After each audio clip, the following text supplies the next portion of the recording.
Guys, so kalau korang sampai ke Kuala Terengganu, this is the one of the many places yang saya boleh katakan a top 10 lah kot yang korang mesti kena datang and try this place out. Okay, so this is Dapur Mek Suri dan specialty dia, you guys can see here lah, walaupun dia tulis macam ni je, but when you see apa yang ada dalam menu dia guys, I would say it's going to be very well worth it lah. Okay, dan dia terletak dekat Kuala Terengganu Waterfront, dibuka pada tengah hari starting from 11 pagi, 11 tengah macam tu lah kot. And that would be the best time untuk datang lah.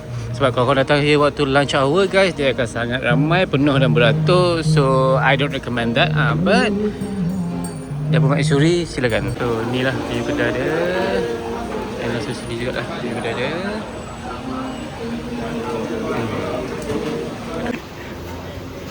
Ni guys, ni ada tu. Nasi berapa? 25. Juga extra ni ayam special tu ada juga, ni juga semua. Okey. Tu yang berangkat.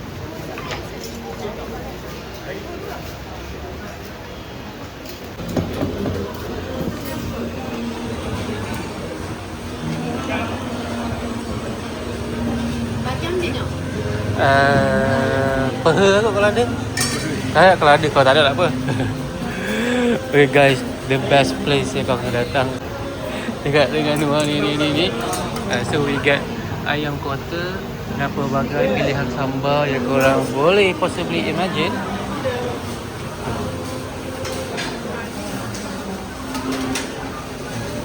Guys, okay, kita dari sini. So orang dah start beratur, remember come early to get your food here. Dan ini adalah apa yang kami dapat lah. Okay, this is dia punya ni.